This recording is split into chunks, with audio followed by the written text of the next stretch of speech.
Hey everybody, it's me, Sarah Wiseman. Nice to have you here today. So today we're talking about that old phrase, wherever you go, there you are. And I want to put this in a spiritual perspective a little bit.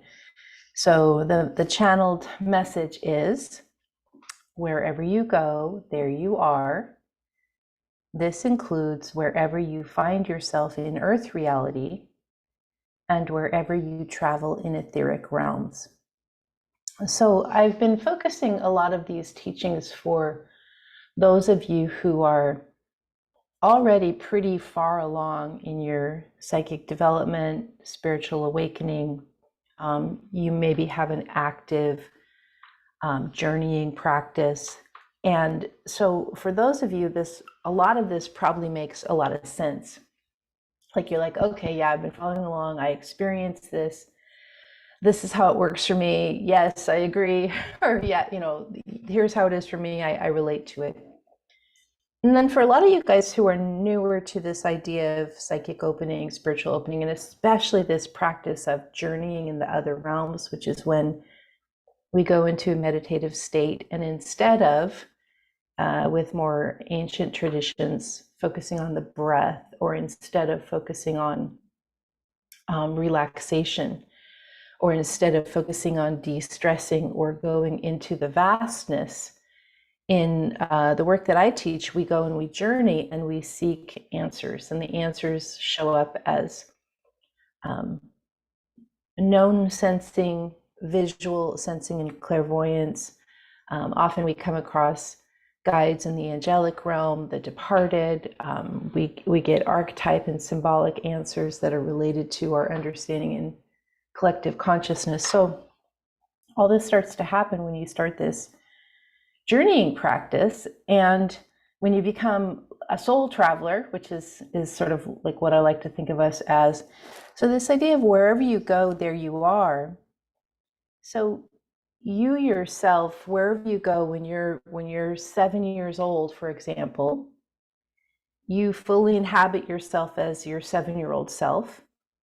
And then when you come to this age, whatever age you are, if you're, I don't know, 27 or 35 or 52 or 80, I don't know how old you are, but then you find yourself in this reality. And even though it seems like a lot of years have passed, a lot of events have passed, a lot of experiences happened, you might have moved countries, you might have changed families, you might have had many jobs, you might have had various traumas. So all of this has happened, and yet your consciousness, your self, your soul self has really been this consistent through line for you. And this is what's important, because then you begin to take it as, okay, my soul self remains the same. And this is what in Christian Bible study, some of the ideas of, you'll find eternal rest, or you'll find eternal life. This is related to this idea that the soul is infinite. The soul is always expanded. The soul is beyond the worldly timeline.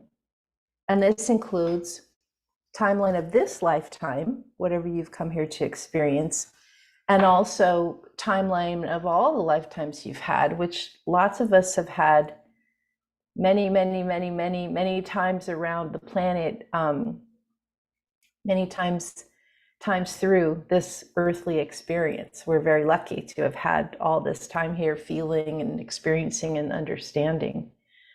So wherever you travel, whether it's traveling from this lifetime of age, birth to death, wherever you are on that marker in mainstream 3D reality, you're still a soul. And wherever you travel in the etheric realms, wherever you're going and journeying, you still have the same, I don't know, soul signature, soul imprint, soul fingerprint. It's still the same. You're still the same piece, the unique piece of collective soul that each of us is. So it's very helpful to think about this, like, wherever I go, there I am. So you might as well start shedding the various layers of identity that are keeping you and me, start shedding our various layers of identity that are keeping us a bit confused and frazzled and neurotic and having anxiety and not knowing which way to go and all of the ways that we normally are. We can start to shed all of that identity and conditioning and relate instead to the soul part of us that never changes and is always part of oneness. And it's a great relief to have this perspective and to start living from your soul instead of from your ego or personality. We do a ton of this work all the time. It's what I teach. Lots of resources. There's courses, there's training. Take a look, SARAWISEMAN.com. And of course, we'll be continuing to have these teachings also. Thanks for listening.